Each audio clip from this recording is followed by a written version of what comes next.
So I'm continuing my talk here with the Managing Director of Manx Radio. It's interesting that I think even you considered that things had got way out of kilter with audiences dropping off fast. I mean, you were quite absolutely in your report was saying that. How did it get that far in the first place? I mean, Red Jar were coming out every 3 months and things were obviously looking better.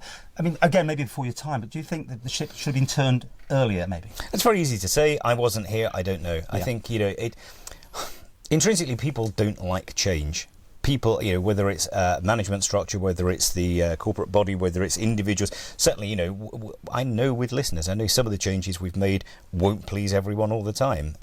You're kind of accused of the deck chairs and Titanic. Rearranging the deck chairs and the Titanic. No, nobody's left. Absolutely. Is that unusual that people in freelance situations don't say, "Well, thanks very much, that show's not working, move on"?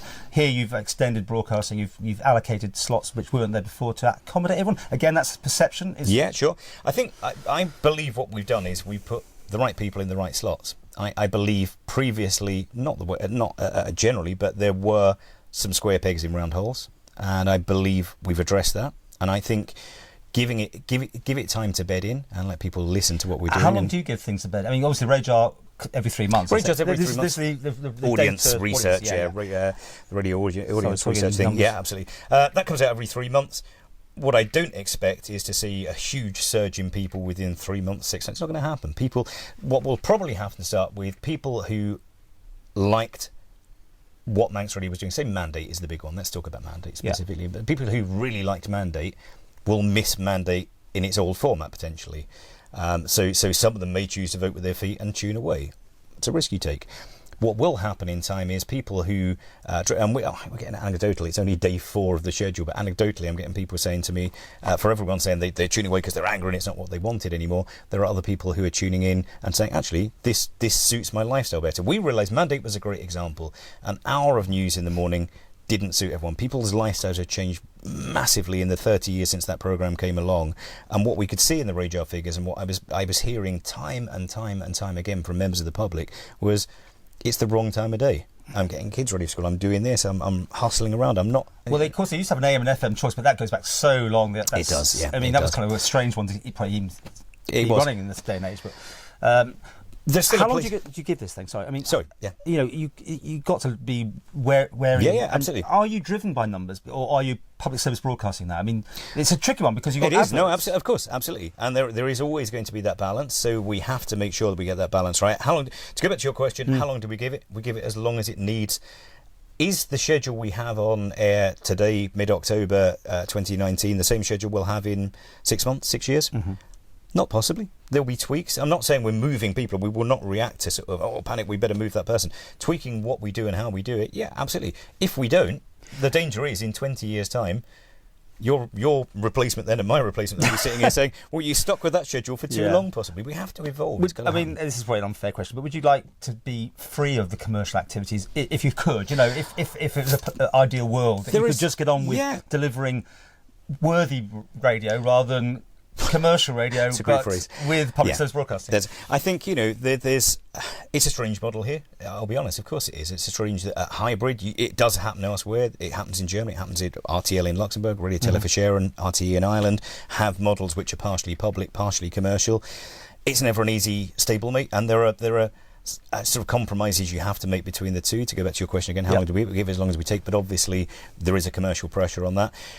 Yeah, in an ideal world, maybe it would be, a subvention-funded thing. If Chris Thomas's negotiations with the BBC come to something, and it could be funded completely from non-commercial sources and sponsorship and advertising, then yeah, absolutely, it would free things up. But it would. So many things to talk about. So little time, really. Any chance of the Kerry Sharp thing? If it had come in, would you see yourself working with 3FM, Energy, ourselves, whatever, or do you just see yourself? Going down. I mean, you got a BBC link, obviously. Yeah, of course. Yeah, but absolutely. You just don't want to. You're happy to be yourselves and do your own thing. But it was interesting because I had Ron in particular, Ron from 3FM, and I have spoken a number of times, and Ron seemed fairly insistent that we're not rivals, we're not in competition. Well, we clearly are. Any time that Manx Radio and 3FM are taking any money for commercial sponsorship or advertising, of course we're commercial. Does it mean we can't work together in some way? No, of course it doesn't. Again, I took him back to the model. If we were a completely publicly funded station like the BBC. We could act like the BBC in certain ways.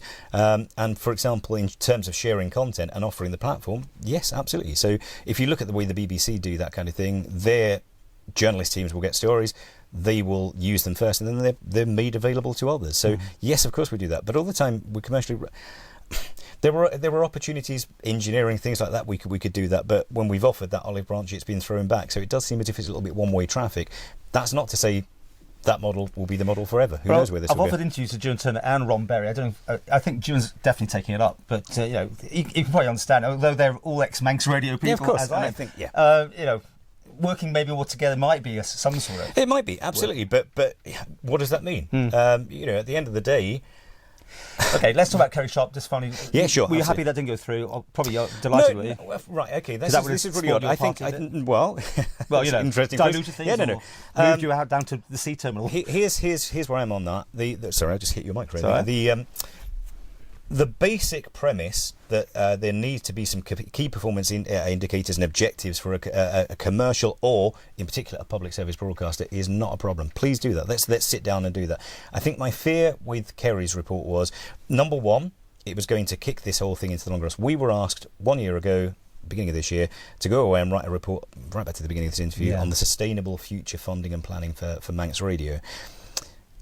Since I arrived in mid-April, that's been absolutely my focus. The staff here have taken, I'll be honest, a kicking over the years in terms of morale and everything else, feeling under pressure. You know what it's like. You were here as well. It's always gone on. It's gone on ad infinitum. Well, you've got now the forum's going crazy. I mean, I think Manx Radio must be the most talked about thing. It is. It's not very pleasant, I'm sure, to read some of that stuff. Some of it is, some of it isn't. Do you know what? Let people vent. But again, I go back to my earlier thing. Come and see us. If you've got something to say, please come. And that's not just blowing smoke. I would love people... I give you an example of this, right? Okay, in the Falkland Islands, I was in the bar one night and a squaddie came over to me and said, "You're that off the radio, aren't you?" And I said, "Well, I am on the radio, so I must be that off the radio." "Yes, that's me." He said, "You are." Yeah. Went, okay. Is he one of those, I never listen, and tells you exactly why he doesn't like it? So I said, he was obviously spoiling for a fight, and I just said, "Fine, let me get you a beer. Do you want a white, blue, green or yellow cans of beer?" Yeah. So when I got the beer, gave it back to him, I said, "Right, tell me."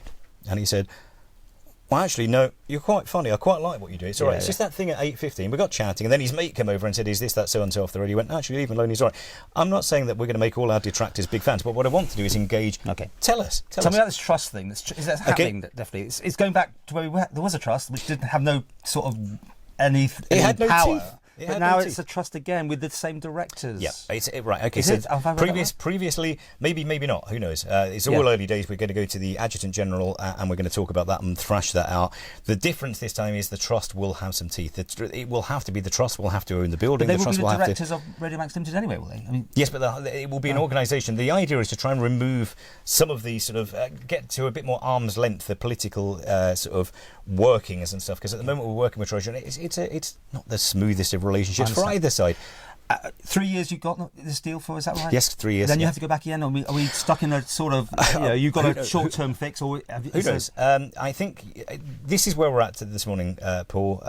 Having had the result yesterday, this is the start. This is not the end. And this is going to sound a bit like some sort of political speech. It's not. This is the start. It's now in our hands as Manx Radio to make this work. We've been given a mandate, there's that word again, to take this forward and to show what we can do. I passionately believe we can. I've come with some experience that I want to share with the team. For 6 months, I feel like I've been staring at my own belly button because I've been writing this down report and it's done now. And thankfully, we're out the other side. So now I can start bringing to bear some of that experience and bringing the experience of the rest of the team. What I want our team to do is try new things. Come to us. Nothing's off limits. Come to us with that idea. Same with the public. Same with you. You talked about us working together. Let's talk. What does that mean? What does that look like? I don't know, Paul. What does that look like? Okay, well, we've got to literally wrap it up because this studio is about to be used for broadcasting. To go on here. But maybe we can do more of these, maybe chats and updates. Let's do it.